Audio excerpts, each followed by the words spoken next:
여러 해 전에 일본 철도 회사가 불황에 시달렸다고 합니다. 그래서 어떻게 하면 불황을 타개할 수 있을까? 고심 끝에 광고를 하나 내보냈는데 그 광고를 들었던 일본 사람들이 기차 여행을 굉장히 많이 선택하면서 호황에 빠진 적이 있다고 합니다. 여러분 그 광고 문안이 어떤 건지 좀 상상이 되십니까? 네. 어떤 잘 걸까요? 모르겠어요. 기차에서 먹는 도시락의 맛을 강조하지 않았어요.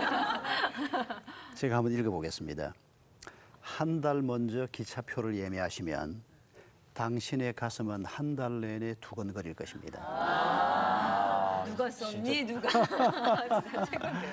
이 광고를 보고 수많은 사람들이 기차 여행만 생각하는 게 아니고 한 달 전에, 두 달 전에 표를 사놓고 내일을 바라보면서 가슴 두근거리는 오늘을 살 수 있었다는 겁니다. 사자는 먹을 걸 많이 잡아다 놓아도 내일을 위해서 비축하지 않습니다. 그런 능력도 없습니다. 그런데 하나님께서 사람은 특별하게 만드셨는데 우리가 어떻게 하면 내일 일을 염려하지 말고 성경이 말씀한 대로 내일을 우리가 설레임으로 바라보고 살 수 있을까? 만약 그럴 수만 있다면 오늘을 사는 가장 행복한 방법이 될 것입니다. 그런데 이 문제를 우리가 뭐 성경이 여러 가지로 가르치지만은 특별히 사무엘이라고 하는 분의 안내를 통해서 우리가 한번 생각해 보려고 합니다. 여러분 안내자가 굉장히 중요합니다. 우리가 지금 솔로몬의 지혜를 얘기합니다만은 솔로몬에게 주셨던 그런 지혜를 사무엘에게 주셨고 그 사무엘이 그의 생의 마지막 부분에서 백성들 앞에서 얘기합니다. 머리가 허해진 사무엘이 이제 은퇴를 하면서 내가 그동안 어떻게 살았느냐를 얘기하면서 백성들에게 너희들도 이런 길을 가야 한다. 그 얘기를 하는 겁니다. 그래서 이 사무엘이 얘기하는 지혜로운 안내를 받는 것이 아까 우리가 잠깐 얘기 나눈 것처럼 내일을 준비한다 그러면 먹고 사는 게 워낙 급하니까 돈부터 모아야 되고 그거 분명히 필요합니다. 뭐 그런 것도 안 해놓고 우리가 내일을 얘기할 수는 없으니까 여러분 안내가 얼마나 중요한가 하면 제가 미국의 그 그랜드 캐니언을 몇 번 갔었는데 지금도 죽기 전에 가보아야 할 곳 영국 BBC에서 몇 해 전에 조사를 할 때 영국인들이 제1로 꼽은 곳이 바로 그랜드 캐니언이었습니다. 아마 뭐 들어가 보셨을 겁니다만은 오래전에 처음 그랜드 캐니언을 갔을 때 안내자가 여러분 놀랄 준비를 하십시오. 그리고 관광버스에서 모퉁이를 딱 돌아섰는데 정말 기가 막히더라고요. 탄성이 절로 나오는. 그리고 안내자가 이건 뭐 어떻게 만들어졌고 이런 설명을 하는데 막 계속 탄성을 금치 못하다가 돌아왔습니다. 뭐 그 외에도 한번 가보고 했는데 한 몇 해 전에 갈 때는 안내자가 달랐습니다. 크리스찬 지질학자였습니다. 이분이 안내를 하는데 전혀 다른 방식으로 안내를 하는 겁니다. 우리를 한 곳에 딱 갖다 세워놓고는 저 1.6km 저 깊은 곳을 보라고. 그걸 보니까 거기에 까만 지층이 보이는 겁니다. 뭐라고 안내를 하는 거 하니까 저 까만 지층 적은 홍수, 노아 홍수 이전의 지층입니다. 당신이 그걸 어떻게 하냐? 아무리 지질학자지만 그랬더니 그분이 하는 말이 간단했습니다. 그 까만 흙은 화석이 없다는 겁니다. 그 위에서부터 화석이 있다는 겁니다. 그러니까 화석은 노아 홍수 때 퇴적물 속에 들어간 거니까. 그리고 잊을 수 없는 그 안내자가 했던 말 또 하나는 뭔가 하니까 우리가 지금 보고 있는 이 그랜드 캐니언의 아름다움은 하나님이 창조하신 아름다움이 아니고 하나님이 저주하시고 홍수를 주셨지 않습니까? 그리고 그 충청북도 크기만한 큰 호수가 두 개가 있었는데 그 호수가 터져서 시속 100km로 물이 달려 내려가면서 446km의 협곡이 생긴 겁니다. 옛날에 들었을 때는 수백만 년 동안에 뭐 콜로라도 강이 뭐 어떻게 하고 그게 아니고 지금은 지질학계에서 그동안 설명했던 그 자연주의 현상이 아니고 완전히 학설이 바뀌었답니다. 그러니까 그 지질학자가 설명하는 건 뭔가 하니까 하나님이 이 세상을 심판하시고 저 위에 있는 홍수 그 두 개가 큰 호수 두 개가 터져서 물이 흘러내려가서 생긴 자욱인데 원래 하나님이 만드신 세상은 이 그랜드 캐년하고 비교가 안 되는 아름다운 세상이었다는 겁니다. 이건 하나님의 진노의 흔적일 뿐이라는 겁니다. 아유, 그 설명을 듣는데 막 가슴이 막 뜨거워지더라고요. 이렇게 아름다운 것도 별거 아니다. 원래 하나님이 만든 세상은 어떤 거였을까? 알 수가 없습니다. 아무도 사진도 안 찍어 놨기 때문에. 근데 한 가지 힌트는 있습니다. 여러분, 전 세계 석유가 매장이 되어 있지 않습니까? 석탄이 매장되어 있지 않습니까? 석탄은 나무 껍질이 땅 속으로 들어가서 탄화가 돼서 생기는 겁니다. 그런데 이 지질학자가 이렇게 안내를 하는 겁니다.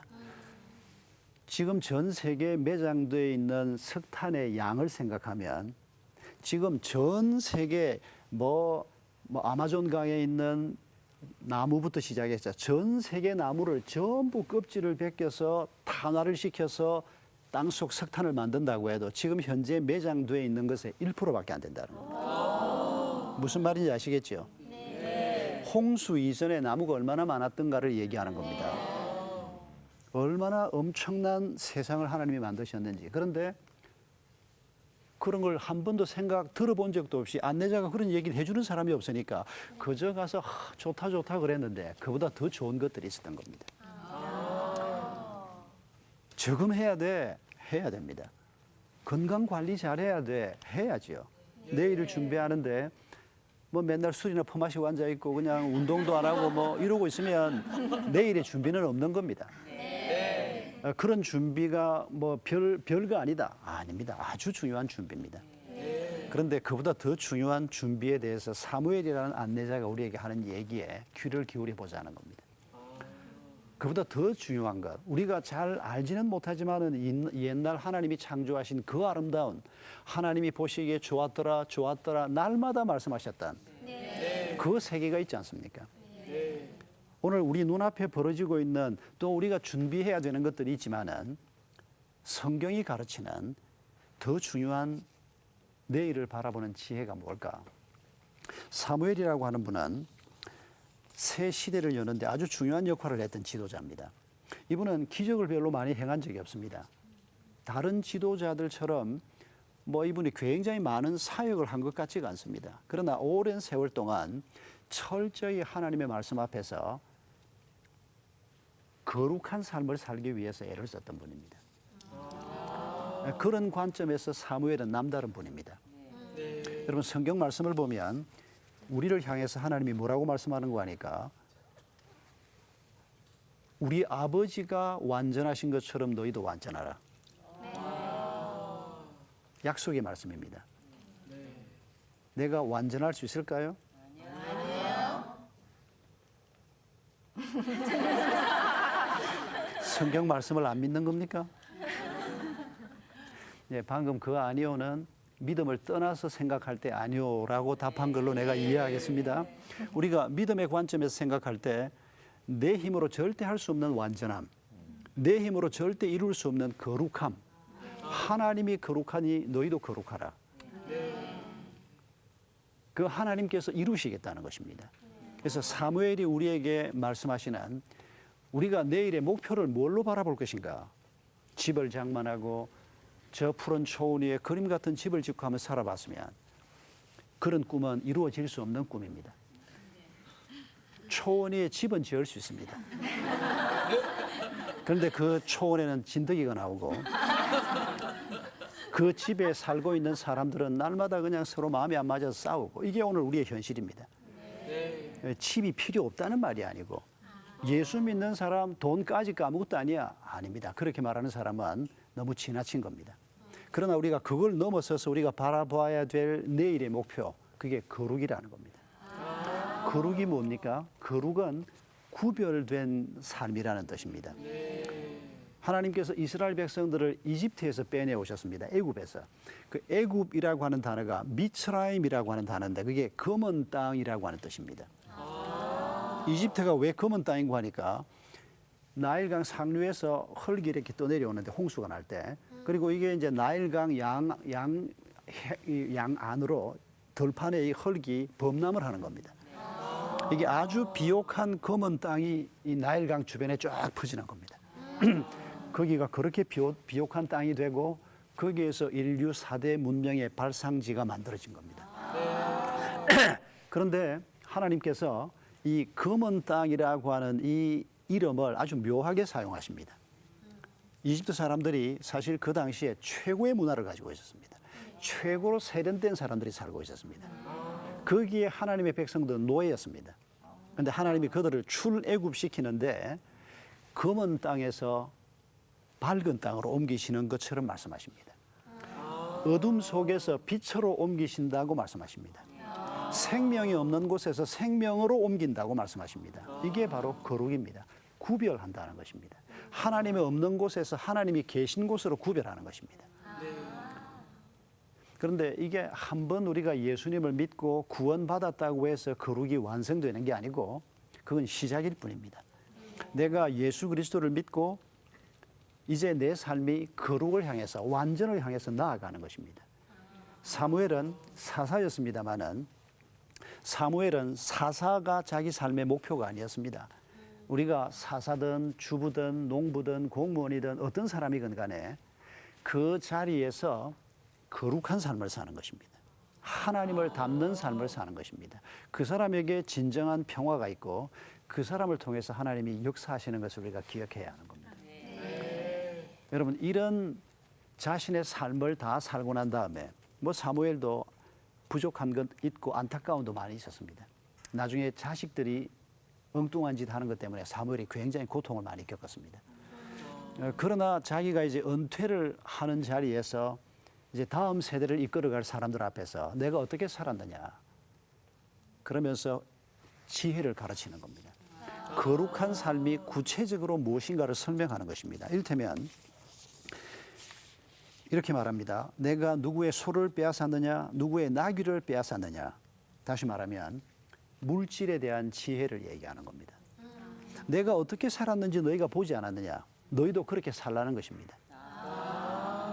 누구의 것을 뺏을 수 있는 자리에 있는 사람이 내가 뭐를 뺏었느냐라고 물을 때 그게 의미가 있는 거지. 아무 힘도 없고 그냥 그렇게 살던 사람이 나 아무것도 뺏어본 적 없다 이렇게 말하는 것은 의미가 없습니다. 그러나 사무엘은 왕과 같은 지위에 있던 사람입니다. 왕이 세워지기 전에 사사였던 사람입니다. 그런데 내가 어떻게 살았느냐. 누구의 재산도 내가 뺏은 적이 없다. 이게 뭘 의미하는 겁니까? 우리의 목표가 재산이 아니라는 겁니다. 우리의 목표는 더 많은 소유를 갖는 것이 목표가 아니라는 것입니다. 소유는 많으면 많을수록 좋다. 그건 틀린 말입니다. 세상은 돈 벌어서 남 주나. 우리 그리스도인은 뭐라고 말해야 됩니까? 돈 벌어서 남 주기 싫습니까? 나간다. 뭐 나도 안 먹고 남 준다. 그건 아닙니다. 내가 먹어야 뭐 우선에 뭘 할 거 아닙니까? 여러분 세상은 그렇게 생각하지 않는다는 겁니다. 하나님이 주신 지혜를 가진 사람과 하나님이 주신 지혜가 아니고 세상에서 자기 스스로 지혜를 습득한 사람은 물질을 보는 관점이 다르다는 겁니다. 오늘 우리 자신을 그런 관점에서 점검해 봐야 하는 겁니다. 여러분 마태복음 19장에 물질에 관한 아주 중요한 가르침이 하나 나옵니다. 부자요, 관원이요, 청년이었던 사람이 예수님을 만나러 나옵니다. 부자, 출세한 관원, 젊은 청년, 건강한 사람. 이거 우리가 다 꿈꾸는 겁니다. 이 세 가지 가졌으면 다 가졌다고 해도 과언이 아닙니다. 세상에서. 그런데 이 사람이 예수님을 만나러 와서 뭐라고 말하는 거 하니까 선생님 내가 어떻게 하면 영생을 얻겠습니까? 라고 묻습니다. 이렇게 다 가진 사람이 영성도 좀 있는 사람입니다. 보면.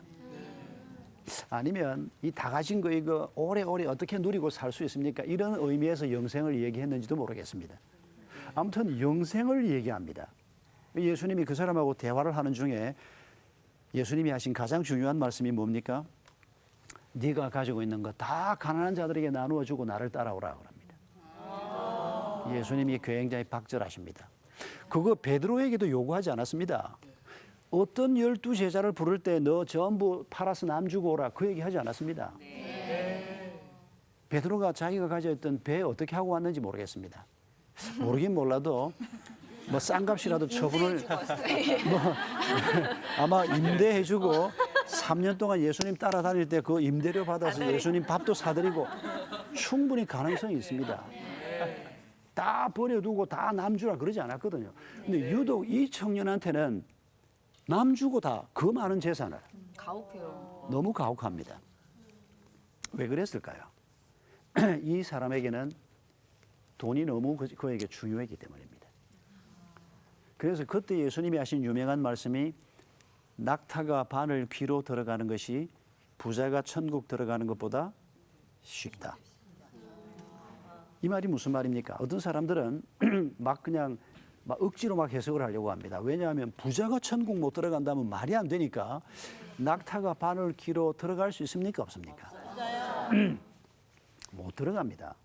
특별 제작한 바늘기는 낙타보다 크게. 우리 피런자매 혹시 부자신가? 부자라서 혹시 그런 다행히 걱정이 그렇지 되시나? 여러분 그 말씀은 복잡한 말이 아닙니다. 낙타가 바늘 귀로 못 들어가는 것처럼 부자는 천국 못 들어간다. 그 얘기를 주님이 좀 멋있게 한 겁니다. 그런데 이렇게 해석을 하려고 하니까 다 걱정이 되는 겁니다. 부자가 못 들어가면 이거 어떻게 되는 거야 이거. 부자가 누구냐가 중요합니다. 누가 부자일까요? 한 10억 이상 가지고 있으면 부자라고 할까요?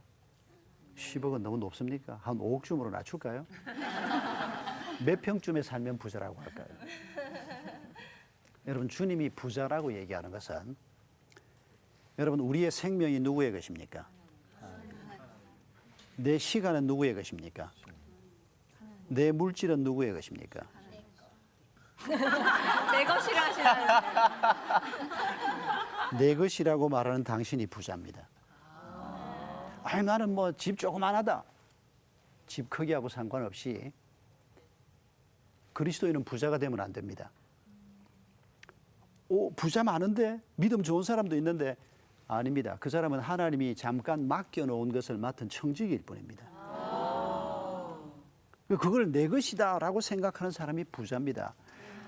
예수 그리스도를 내 삶의 주인으로 인정하지 못하는, 그런데 입술로는 우리가 인정을 하는 것 같은데 정작 물질 문제 앞에서 인정하지 못하는, 여러분 이게 지금 사무엘이 얘기하고 있는 거룩을 향해서 가는데 하나님의 백성으로 살고자 하는데 물질 문제에서는 거룩이고 뭐고 뭐 이건 움켜쥐고 봐야 된다. 그 사람은 지혜롭지 못한 사람이고 하나님의 사람이라고 할 수 없다. 신약에서도 똑같이 그렇게 가르친다는 겁니다. 목사님 그러면 가진 게 정말 작은데 누가 봐도 가난하지만 그 사람은 이게 다 내 거야 이러면 그 사람이 그 부자일 사람이 수도 바로 있는 거예요. 부자지요. 그 사람이 부자라는 얘기입니다. 어마어마한 걸 가지고 있지만은 이건 내 것이 아니고 하나님이 나한테 잠깐 맡긴 겁니다. 그래서 이걸 어떻게 주님의 뜻을 따라서 써야 할 것인가? 그 사람이 그리스도인이라는 겁니다. 주님이 이 청년에게 요구한 것은 바로 누가 주인이냐 그걸 요구한 겁니다. 돈이 내 삶의 주인이냐, 내가 하나님이 내 삶의 주인이냐. 하나님이 내 삶의 주인이라면 하나님이 물질 다 내놓으라 그러면 내놓을 수도 있어야 되고, 주인이신 그분이 네 생명 내가 데려가겠다 그러면 아멘하고 가야 되는 겁니다. 갈 수 있을까? 안 가면 어떡할 건데 그러면? 갈 수밖에 없는 걸요. 하나님이 부르시면 누가 버티고 있을 겁니까? 근데 먼저 거기를 가면 가보니까 세상에 좀 더 살다 왔으면 너무 좋을 뻔했는데 이럴까요? 아니요. 모르겠습니까? 아셔야 합니다. 예수님의 제자 중에서 성령 충만 받고 준비된 야고보가 그리고 스데반이 일찍이 천국 갔습니다. 순교했지 않습니까? 그분들이 천국 가서 예수님한테 왜 베드로고 뭐 다들 저러고 있는데 왜 나는 이렇게 빨리 데려왔습니까? 억울하게 이럴 수가 있습니까? 그랬을까요? 아니요. 천국 가서 그분들이 베드로 형님 저렇게 고생하고 바울 형님 저렇게 고생하는데 우리는 이 좋은 데 먼저 왔구나. 참 미안하다. 틀림없이 그러고 계실 겁니다. 네. 우리가 이 땅을 잘못 평가하는 겁니다.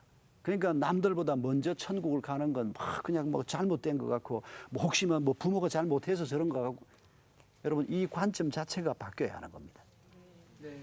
두 번째 우리가 생각할 것은 사무엘상 12장에 나오는 이 사무엘의 마지막 은퇴 고별사 같은 이 말씀에서 정직에 관해서 얘기합니다.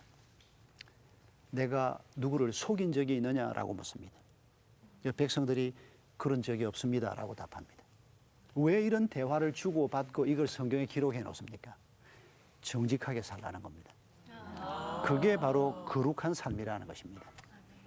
여러분, 정직이 최선의 정책이다 이런 말 들어보셨죠? 네. 이거 링컨이 한 말로 알려져 있죠. 성경이 한 말입니다. 성문 기초 영문법에 나온다고. 맞아. 뭐 누가 말했느냐는 별로 중요하지 않습니다. 정직하게 사는 사람이 가장 지혜로운 사람이고 매사에 정직한 것이 가장 큰 축복이고 매사에 정직한 것이 가장 큰 것을 얻는 중요한 과정이 될 것을 우리에게 말하는 겁니다. 사무엘은 정직하게 사는 것이 삶의 목표였던 사람입니다. 여러분, 이 사람은 정치하는 사람이었지 않습니까? 정치는 그렇게 하면 안 돼. 그래서 그리스도인들도 정치 일선에 나서서 예수 안 믿는 사람하고 똑같이 정치하고 사업하면서 예수 안 믿는 사람하고 똑같이 사업하고 아닙니다. 그런 사람을 하나님이 기뻐하지 않습니다. 또 한 가지 얘기하는 것이 권력에 대한 지혜입니다. 사무엘상 12장 3절에서 이렇게 말합니다. 내가 누구를 압제한 적이 있느냐? 내가 내 눈을 흐리게 하는 뇌물을 누구의 손에서 받은 적이 있느냐? 이 권력을 쥐고 있었던 사무엘이 자기 자신에 대해서 그리고 그런 적 없습니다라고 말하는 백성들에 대해서 우리가 힘이 있을 때 그 힘을 어떻게 쓸 것인가를 얘기하는 것입니다. 내가 무슨 힘이 있냐? 아닙니다. 여러분 모두가 막강한 힘을 가지고 있습니다. 여러분이 가장 큰 힘을 미칠 수 있는 자리가 어디입니까? 첫째로 부부 관계입니다. 부부 관계에서 배우자끼리 서로 미칠 수 있는 영향이 엄청나게 많습니다. 모든 부모들은 자녀들에게 엄청난 영향을 미치게 되어 있습니다. 그런데 부부 관계를 아무 소리도 안 하고 계시더니 자녀 얘기하니까 아주 반응이 크신데 여러분도 그런 분들입니까 혹시? 내가 자식을 위해서 죽을 수 있는데 남편을 위해서는 못 죽는다. 정답. 이 많은 엄마들이 그렇게 말합니다. 남자들은 또 어떻게 얘기하는 거 하니까 내가 자식을 위해서는 죽을 수 있을지는 모르지만 내가 사업을 위해서는 목숨을 걸 수 있다. 이게 남자들의 속성입니다. 남자들은 일 중심적인 생각이 여성들보다 더 강하거든요. 여성들은 관계 중심적인 생각이 강한 사람들이고 그러나 이거 다 틀렸습니다. 여러분 하나님께서 우리에게 힘을 주신 것을 잊지 마십시오. 나는 힘없다 맨날 그 소리 하지 말고 한 사람에게 영원히 씻을 수 없는 엄청난 영향을 엄마들이 미치고 있고 아빠가 미치고 있습니다. 그리고 그건 대를 이어서 넘어갑니다. 여러분 우리가 이런 사람이 된 것은 우리 아버지 어머니 영향이 가장 컸습니다. 우리 아버지 어머니가 그런 사람이 된 것은 우리 할아버지 할머니의 영향이었습니다. 멧돼지 할아버지 할머니의 영향이 지금 내 속에 남아있을 겁니다. 내가 그걸 발견하지 못할 뿐입니다. 결혼을 했는데 제 아내하고 너무 다른 겁니다.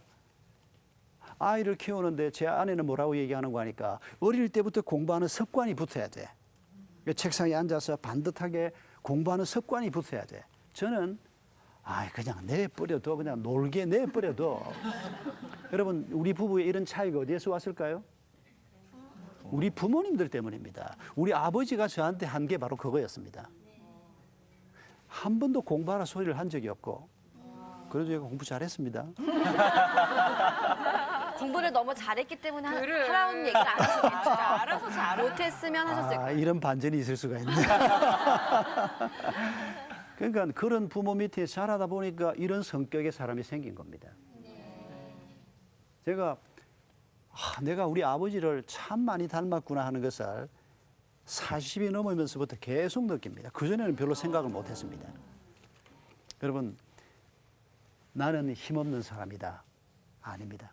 우리는 엄청난 힘을 가지고 더군다나 우리가 예수 그리스도를 우리가 믿는 사람이라면 우리 속에 복음의 능력이 있습니다. 내가 그 복음을 다른 사람에게 소개할 때 그 복음이 얼마나 큰 힘을 미치는지를 우리가 보셔야 합니다. 여러분 우리에게도 이런 큰 힘이 있다는 걸 기억하시고 이 힘을 가지고 어떻게 살 것인가를 생각하라는 것입니다. 그러면 그런 내일을 꿈꾸면 오늘의 내 삶이 결정이 된다는 것입니다. 또 한 가지 역사에 대한 지혜를 사무엘이 얘기합니다.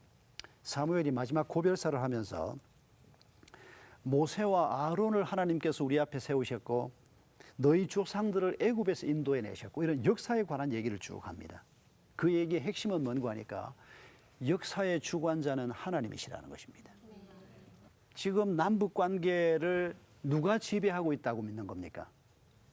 김정은이 아니고 우리 박 대통령이 아니고 하나님이 통제하고 계시다는 것을 기억하자는 겁니다. 뭐 그분들이 하나님을 모르는 분들이어도 하나님이 가끔씩은 이방의 왕들을 내 종이라고 말씀하셨습니다. 참새 2마리가 한 아사리온에 팔리는 것도 하나님이 허락하심이 없으면 일어나지 않습니다. 우리가 이런 하나님이 주관하는 역사를 바라보면서 가면 우리가 먼저 생각하는 것이 하나님의 뜻입니다. 그러면 그 하나님의 뜻을 생각하는 마음이 내일을 바라보게 할 뿐 아니라 오늘 우리의 삶도 결정한다는 것입니다. 아멘. 사무엘이 이런 말도 합니다. 용기에 대한 말씀입니다. 12장 12절에 보면 너희의 하나님 여호와께서는 너희의 왕이 되심에도 불구하고 너희가 내게 이르기를 우리를 다스릴 왕이 있어야 하겠다고 난리를 쳤다. 백성들을 향해서 지금 이 물러나는 지도자가 정면으로 꾸짖는 말을 합니다. 물러나는 정치가가 램덕 현상에 빠져서 지금 뭐 아무 소리도 못하고 그냥 물러날 자리 아닙니까 지금. 그런데 백성들이 잘못한 것을 지적하고 그렇게 살면 안 된다 이 얘기를 지금 하고 있는데 여러분 우리가 이런 사무엘이 안내하는 내일에 대한 관점을 우리 마음속에 가지고 살아가면 아직도 우리가 부족하고 뭐 우리가 뭐 지혜도 없고 현실의 어려움을 잘 극복하지 못하지만은 그러나 하나님께서 극복하게 하실 것입니다. 하나님께서 우리의 내일을 아주 멋있는 내일로 만들어 줄 것을 우리가 기대할 수 있습니다. 그러면 우리가 비록 현실은 힘들더라도 마치 기차표를 사놓고 가슴이 설레는 사람처럼 힘이 들고 어렵고 울다가도 하나님의 약속을 생각하면 가슴이 두근거리는 이런 그리스도인의 삶을 살아갈 수 있다는 것입니다. 이런 두근거림만 가지고 있고 내일을 위한 저축도 하나 하지 않는 이런 어리석은 사람은 되지 말고 또 그렇다고 해서 저축해놨으니까 됐다. 그런 어리석음에 우리가 벗어나서 더 큰 세상, 더 큰 미래를 우리가 바라보면서 여러분과 여러분 가정과 또 우리 교회와 또 우리 조국이 하나님이 축복하시는 미래를 잘 준비하는 은혜가 있기를 바랍니다. 수고하셨습니다.